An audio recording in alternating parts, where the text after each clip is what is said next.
Como cualquier otra rama de la historia contemporánea, el periodo de existencia de la Unión Soviética estuvo marcado por sus más y sus menos. En esta ocasión, os propongo recapitular la creación del lago atómico Chigán, como resultado de una explosión termonuclear.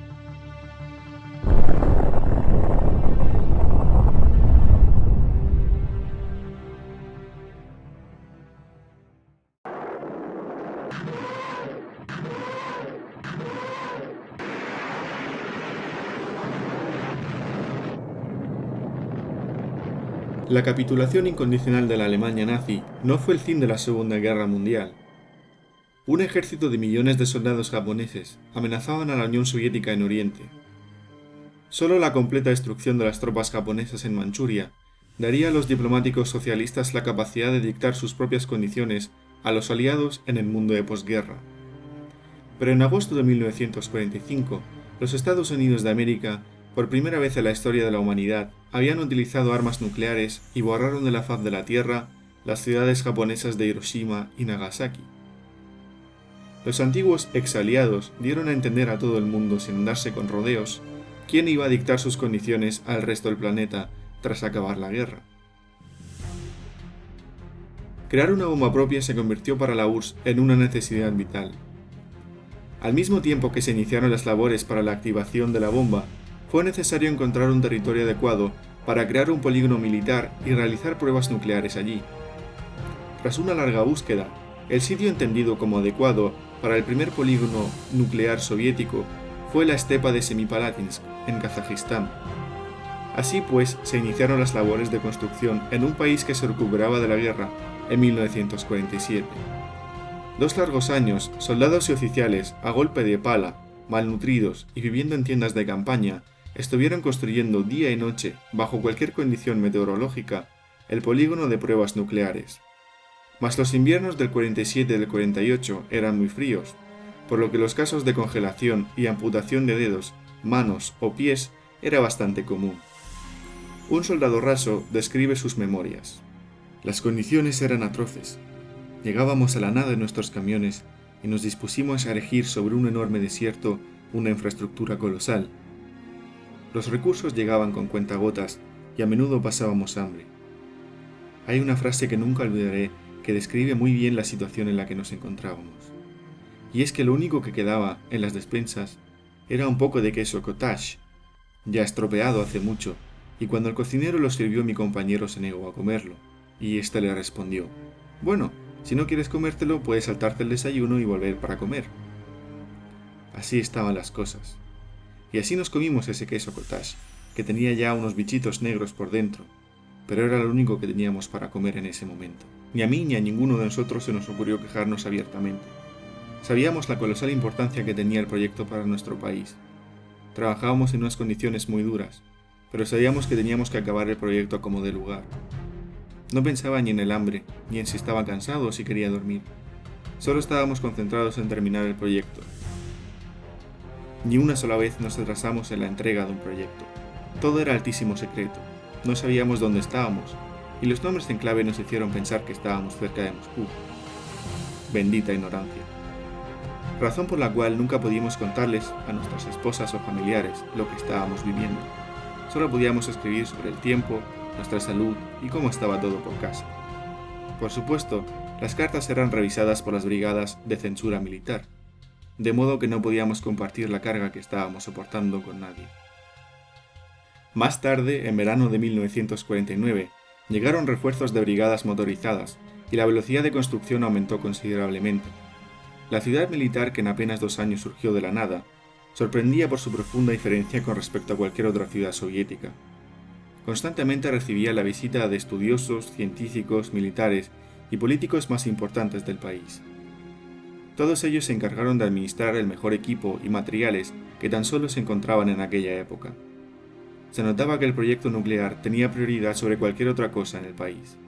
El terreno total del polígono nuclear ocupaba 18.500 km², suficiente para que las comunidades autónomas españolas de País Vasco y la región de Murcia cupieran en ella.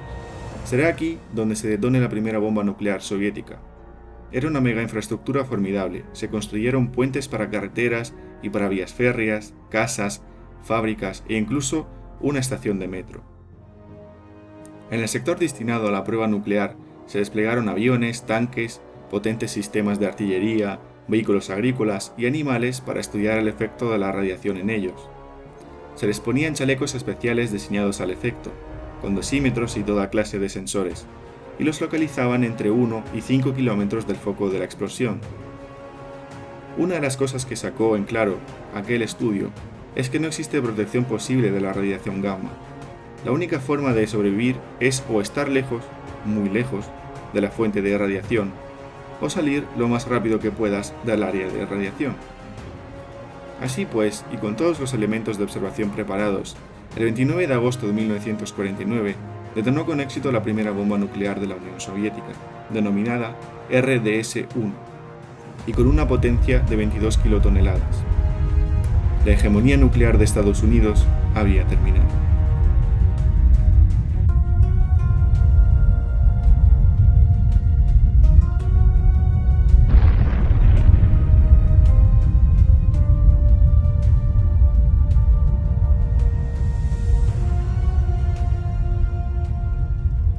Fue un enorme éxito en la URSS, pero no se detuvieron allí. La presión armamentística originada por la Guerra Fría entre la Unión Soviética y Estados Unidos derivó en décadas de pruebas nucleares por parte de ambas superpotencias. Durante 24 años, del 49 al 63, solo en este polígono nuclear se realizaron más de 150 pruebas nucleares. Por desgracia, la frecuencia de tales macabros experimentos no pudieron no dejar rastro. En el suelo se encuentran hoy partículas radioactivas como el estroncio 90, cesio 137, que tienen un periodo de desintegración de unos 30 años, cobalto 60, con un periodo de semidesintegración de 5 años, europio 152, de 15 años, así como americio 241, con un periodo de desintegración de 432 años, o el plutonio 239, con un periodo de semidesintegración de más de 24.000 años. El periodo de semidesintegración hace referencia al tiempo que tarda en dividirse tan solo la mitad del elemento radioactivo.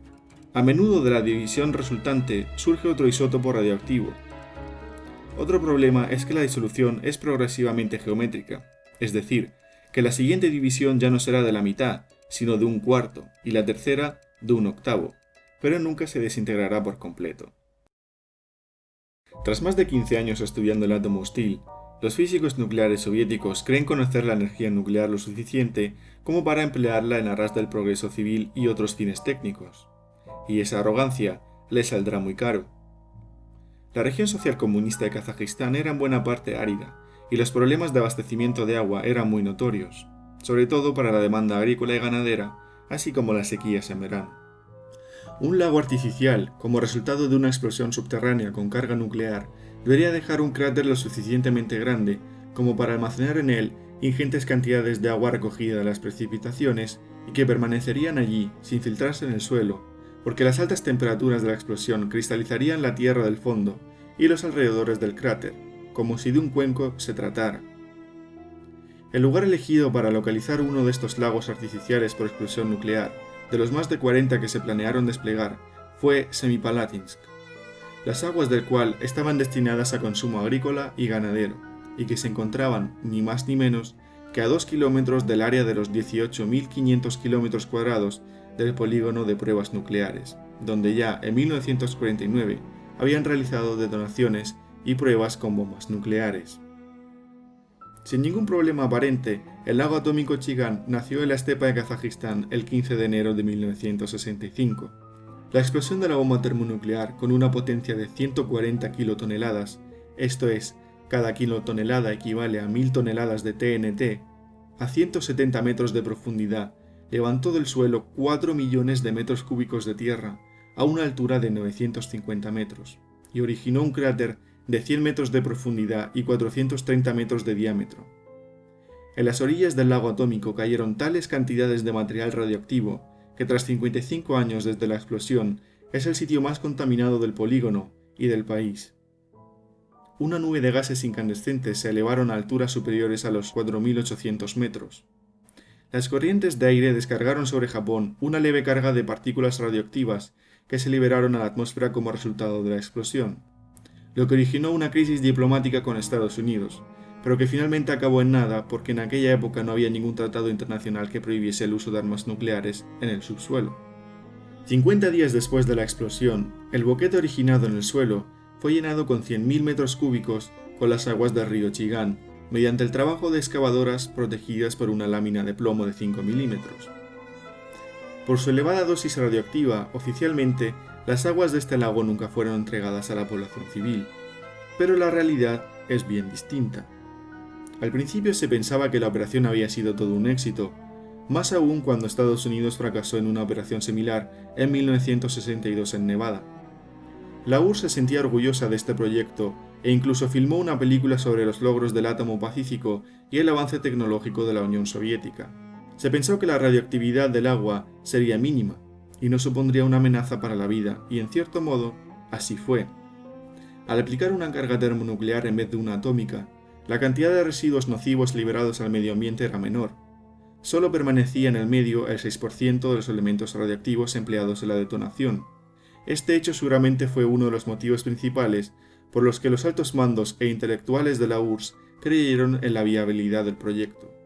Cuando los científicos soviéticos analizaron las muestras del suelo y del agua, seguramente entonces se dieron cuenta de su rotundo fracaso, pero con una sorprendente sangre fría, continuaron filmando la película propagandística de su gran éxito. No se sabe a ciencia cierta por qué motivo decidieron hacerlo así, pero si contextualizamos la política de secretismo y opacidad de los gobernantes soviéticos para tapar las vergüenzas y fracasos del país, y recordamos que cuando sucedió la tragedia de Chernóbil, las autoridades lo silenciaron hasta que en el extranjero los estados detectaron altas dosis de radioactividad en la atmósfera y ya no tuvo sentido ocultarlo más tiempo, podemos afirmar, o parece razonable afirmar, que la URSS cayó este incidente y sacrificó las vidas de los que allí trabajaron y vivían para no reconocer su fracaso, divulgando su película propagandística.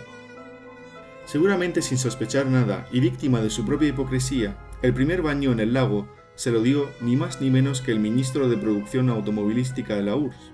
A finales de los 60, alrededor del lago se construyó una estación de estudio biológico, que llevó a cabo una serie de experimentos consistentes en determinar el impacto de la radioactividad presente en el lago sobre la fauna local.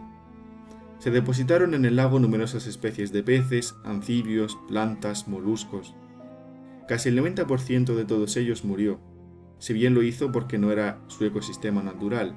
El 10% restante sufrió graves mutaciones y anomalías genéticas. Por ejemplo, se encontraron pequeños gusanos de arena que aumentaron de tamaño hasta los sorprendentes 34 kilos, o a peces con terribles deformidades. Se estima que entre los 180 a 300 militares y científicos que trabajaron allí, todos ellos desarrollaron enfermedades crónicas y buena parte de ellos murieron por muerte súbita. Entre el 20 y el 35% de los elementos radiactivos acabaron en la atmósfera. Datos no oficiales denotan que la nube de polvo radiactivo originada tras la creación del lago afectó a 11 pueblos habitados con una población total de 2.000 personas.